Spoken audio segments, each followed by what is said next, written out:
सुप्रभात प्यारे बच्चों। आपने कविता को अच्छे से समझ लिया। कविता के बारे में पढ़कर आपके मन में उत्पन्न होने वाले भावों को, विचारों को, चित्र को आपने बहुत अच्छे से समझ लिया होगा। अब चले कविता के पीछे का जो अभ्यास है उस पर एक नजर डालें और कविता को और भी विस्तार से समझने का प्रयास करें। आइए अब पाठ के पीछे का अभ्यास देखें। एक माँ की बेबसी। सबसे पहले कविता से। प्रश्न 1। यह बच्चा कवि के पड़ोस में रहता है। फिर भी कविता अदृश्य पड़ोस से शुरू होती है। इसके कई अर्थ हो सकते हैं, जैसे कवि को मालूम नहीं था कि यह बच्चा ठीक ठीक किस घर में रहता था।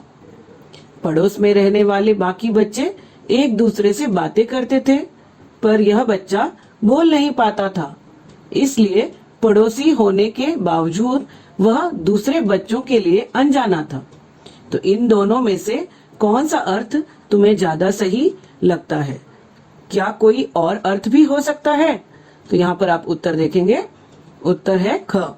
यह बच्चा लेखक के पड़ोस में रहता था। फिर भी कविता अदृश्य पड़ोस से शुरू होती है, क्योंकि पड़ोस में रहने वाले बाकी बच्चे एक दूसरे से बातें करते थे, पर वह बच्चा बोल नहीं पाता था।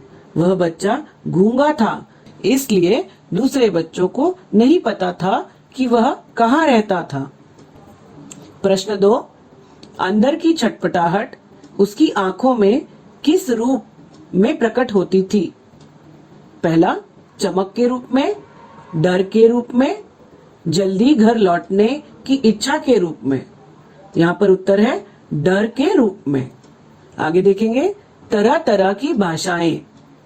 प्रश्न 1। नीचे लिखी भावनाएं कब या कहाँ महसूस होती हैं? छटपटाहट।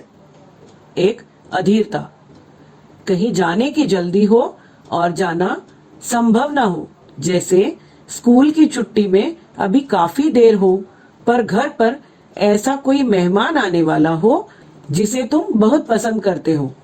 आगे देखेंगे, इच्छा, किसी चीज को पाने की इच्छा हो पर वह तुरंत न मिल सकती हो, जैसे भूख लगी हो पर खाना तैयार न हो। नंबर 3, संदेश, हम कोई संदेश देना चाह रहे हो पर दूसरे समझ न पा रहे हो, जैसे शिक्षक से कहना हो कि घंटी बज गई है, अब पढ़ाना बंद करें, पर उन्हें घंटी सुनाई न दी हो। इनमें से कौन सा अर्थ या संदर्भ इस बच्चे पर लागू होता है? तो उत्तर देखेंगे। यहाँ पर क्या लागू हो रहा है? यहाँ पर लागू होता है संदेश। हम कोई संदेश देना चाह रहे हो पर दूसरे समझ ना पा रहे हो, जैसे शिक्षक से कहना हो कि घंटी बज गई है, अब पढ़ाना बंद करें, पर उन्हें घंटी सुनाई न दी हो। इसमें यह संदेश का भाव इस बच्चे पर लागू होता है, क्योंकि बच्चा बोल नहीं पाता और इशारे से समझाता है, परंतु कोई समझ नहीं पाता, इसलिए वह छटपटाता रहता है। अगला देखेंगे, घबराहट। हमें जब किसी बात की आशंका हो तो घबराहट महसूस होती है। आशंका यानी डाउट। क देखेंगे, अंधेरा होने वाला हो और हम घर से काफी दूर हो या अकेले हो। ख, समय कम हो और हमें कोई काम पूरा कर लेना हो, जैसे परीक्षा में देखा जाता है। ग, यह डर हो कि दूसरे के मन में क्या चल रहा है, जैसे पापा को मालूम चल गया हो कि कांच का गिलास तुमसे टूटा है। तो बच्चों, कई बार आप भी घबराहट महसूस करते हैं, है ना? जब आपसे गलती से कोई बच्चे को टक्कर से चोट लग जाती है तो उसका खून बहने लगता है, तो आप लोग अंदर ही अंदर घबरा जाते हैं कि अभी क्या होगा, अब मुझे पनिशमेंट मिलेगी या सब लोग मुझे इल्जाम लगाएंगे। तो ये घबराहट महसूस आप भी बहुत बार करते होंगे। अब प्रश्न 2 देखें। जो बच्चा बोल नहीं सकता वह किस किस बात की आशंका से घबराहट महसूस कर सकता है? उत्तर, बच्चा निम्नलिखित बातों से घबराहट महसूस करता है। नंबर 1, वह अपनी बात औरों को समझा पाएगा या नहीं, कोई उसकी बात समझ पाएगा या नहीं, उसकी इस कमी के कारण कोई उसके साथ खेलेगा या नहीं, उसके मित्र बन पाएंगे या नहीं, बच्चे यदि उसे खिला लेते हैं तो वह उनके साथ खेल पाएगा या नहीं। तो इस तरह से यहाँ पर बच्चे की घबराहटें बताई गई है। प्रश्न 3 देखेंगे। थोड़ा घबराते भी थे हम उससे, क्योंकि समझ नहीं पाते थे उसकी घबराहटों को। रतन क्या सोचकर घबराता होगा? अपने दोस्तों से पूछकर पता करो कौन क्या सोचकर और किस काम को करने में घबराता है, कारण भी पता करो। तो यहाँ पर एक छोटा सा टेबल दिया है, वो टेबल के बारे में हम बाद में बात करेंगे, पहले उससे पहले का उत्तर देख लेते हैं। रतन गूंगा था, अतः अपनी बात इशारों में समझाता था। वह बच्चों को अपनी बात इशारों से समझाना चाहता होगा। जब कोई उसकी बात समझ नहीं पाता तो वह घबरा जाता होगा। इस प्रश्न के शेष उत्तर आप खुद भी सोचकर लिख सकते हैं। फिर भी मैं उदाहरण के तौर पर बताती हूँ कि यहाँ पर जो सूची दी गई है, देखेंगे। दोस्त सहेली का नाम, किस बात से घबराते हैं, उसके आगे दिया गया है घबराने का कारण। यहाँ पर आप लिख सकते हैं, मैं आपको उदाहरण के तौर पर बताऊंगी। दोस्त यानी मेरा दोस्त कौन है? मेरी दोस्त नैना है। किस बात से घबराती है? सबके सामने खड़े रहकर बोलने से घबराती है। और घबराने का कारण, उसके मन में ऐसा रहता है कि कोई मेरे बारे में क्या सोचेगा। नंबर 2 पे हम लिख सकते हैं कोई भी आपका दोस्त जो आपको लगता है कि उसके कारण क्या हो सकते हैं, वो यहाँ पर लिख सकते हैं। फिर भी मैं उदाहरण के तौर पर बोलूंगी कि नंबर 2 पे यहाँ पे मैं लिख सकती हूँ हर्षिता। वह किस बात से घबराती है? वह लिफ्ट में अकेले जाने से घबराती है। घबराने का कारण क्या है? क्योंकि जब वह छोटी थी उसने एक मूवी में या एक सीरियल में देख लिया था कि लिफ्ट के अंदर जब खड़े हैं तो पीछे कोई भूत आ गया। तब से उसे इस बात से घबराहट होती है कि जब लिफ्ट में अकेले जाएंगे तो उसके पीछे भूत आ जाएगा। तो इस तरह से मैंने आपको उदाहरण दिए। आप अपने किसी भी दोस्त का नाम यहाँ पर लिखकर उसके कारण बता सकते हो। आगे देखेंगे भाषा के रंग। प्रश्न 1, कवि ने इस बच्चे को टूटे खिलौने की तरह बताया है।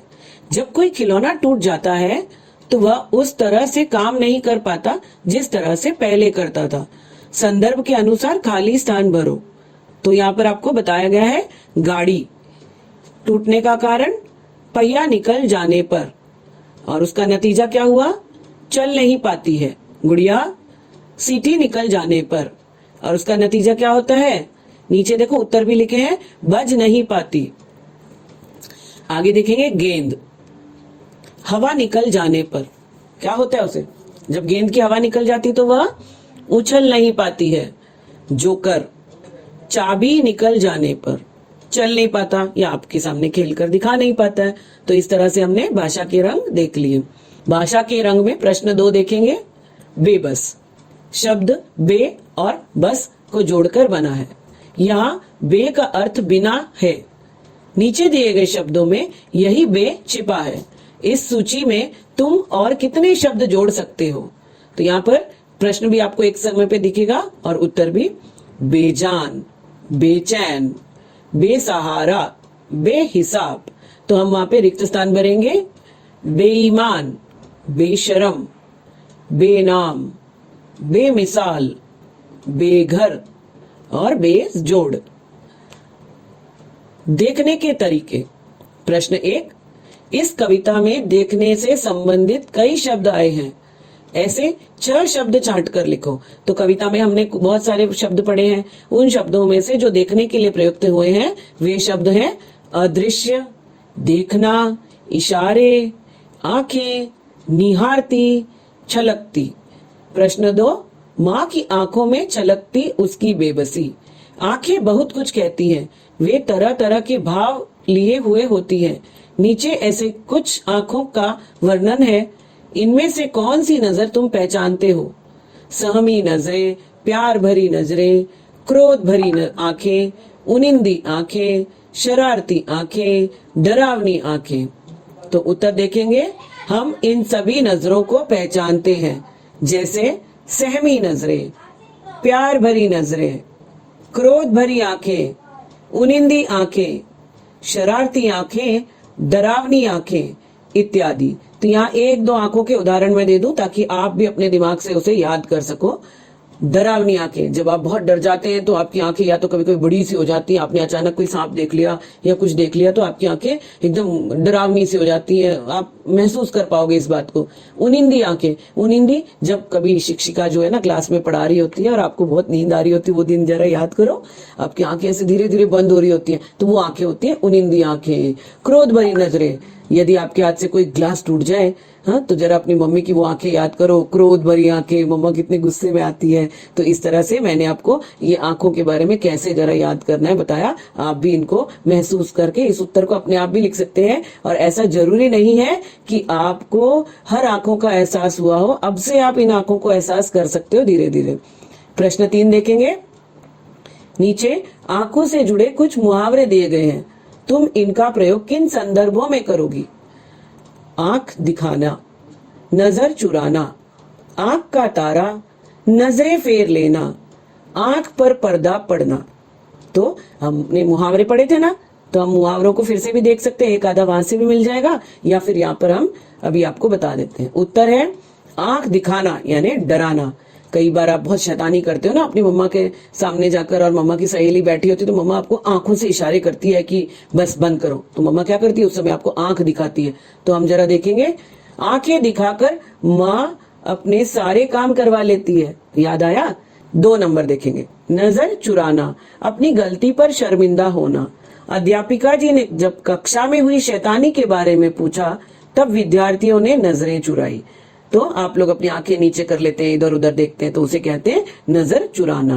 आंख का तारा, ये तो आप बहुत बार पढ़ चुके हैं, बहुत प्यारा, बच्चे माँ की आंखों के तारे होते हैं। नजरें फेर लेना, अनदेखा करना, कुछ लोग काम निकलते ही नजरें फेर लेते हैं, जैसे कि मुझे आपसे कुछ काम है, तब तक तो मैं आपके पीछे पीछे घूम रही हूँ, जैसे ही मेरा काम हो जाए तो मैं आपको देखकर अपना कई बार दूसरी तरफ देखने लग जाऊं, उसे कहते हैं नजरें फेर लेना। आंख पर पर्दा पड़ना, सच नहीं जानना। ममता की आंखों पर पर्दा पड़ गया है, उसने विनय का झूठ नहीं दिखता। तो ममता को क्या हो रहा है, सब लोग कह रहे हैं कि जो विनय है वो झूठा है, विनय ने गलती की है, वो झूठ बोल रहा है, परंतु ममता जो है वो मानने को तैयार नहीं है, वो बस यही मानती कि नहीं विनय बहुत अच्छा लड़का है, वो कभी ऐसे नहीं कर सकता। तो उसे कहते हैं आंख पर पर्दा पड़ जाना। प्रश्न 1 देखेंगे। याद आती है रतन से अधिक उसकी माँ की आंखों में छलकती उसकी बेबसी। रतन की माँ की आंखों में किस तरह की बेबसी छलकती होगी, ये हमने कविता में पढ़ा भी है। रतन की माँ जब अन्य बच्चों को बोलते देखती होगी तो उन्हें रतन के न बोलने पर बहुत दुख होता होगा, यही बेबसी उनकी माँ की आंखों में छलकती होगी। अब प्रश्न 2 देखेंगे। अपनी माँ के बारे में सोचते हुए नीचे लिखे वाक्यों को पूरा करो। बच्चों, मैं आपको सिर्फ उदाहरण के तौर पे बता रही हूँ, आप अपने मन से भी लिख सकते हैं। तो हम देखेंगे पहला वाला, मेरी माँ बहुत खुश होती है जब मैं कोई अच्छा काम करता हूँ। ख देखेंगे, माँ मुझे इसलिए डांटती है क्योंकि कभी कभी मैं बहुत शैतानी करता हूँ और उनकी बात नहीं सुनता। ग, मेरी माँ चाहती है कि मैं अच्छी तरह रहूं, कोई ऐसा काम करूं जिससे सभी लोग खुश हो जाएं। घ, माँ उस समय बहुत बेबस हो जाती है जब मैं उन्हें बहुत तंग करता हूँ और पढ़ाई नहीं करता। तो माँ बेबस हो जाती है कि मैं कैसे इस बच्चे को पढ़ना सिखा दूं, बेबस हो जाती है कि मैं कैसे इसे मना लूं कि ये पढ़ाई करे और शैतानी ना करे। ड, मैं चाहती या चाहता हूं कि मेरी माँ हमेशा मेरे साथ रहे और खुश व स्वस्थ रहे। तो आप अपने मर्जी से भी उत्तर लिख सकते हैं। वैसे तो आपको लिखने के लिए नहीं कहा जा रहा है, बिल्कुल भी कंफ्यूज नहीं होना। यहाँ हम आपको पाठ के पीछे का अभ्यास सिर्फ समझा रहे हैं। यह अभ्यास आपको कहीं भी नोटबुक में नहीं लिखना है। यदि आप चाहते हैं तो आप अपनी टेक्स्ट बुक में अभ्यास लिख सकते हैं, अपने टेक्स्ट बुक के पीछे जो खाली स्थान है वहां लिखकर भर सकते हैं। परंतु इस बात से विचलित नहीं हो जाना कि यह अभ्यास मैं नोटबुक में लिखूं या टेक्स्ट बुक में लिखूं। इसलिए मैंने 2 बार ये बात आपको बताई कि आपको यह अभ्यास सुनना है, समझना है। तो देखा आपने कविता का अभ्यास कितना आसान था। जहां आपको जरा भी मुश्किल हो आप फिर से पूछताछ करके उसे और ज्यादा समझ सकते हैं। और जहां आपको लगता है कि जो मैंने आपको उत्तर दिए हैं वह उत्तर आपकी सोच से मैच नहीं हो रहे या मेल नहीं खा रहे, तो आप अपने मन के उत्तर भी वहां पर डालकर प्रयास कर सकते हैं। धन्यवाद।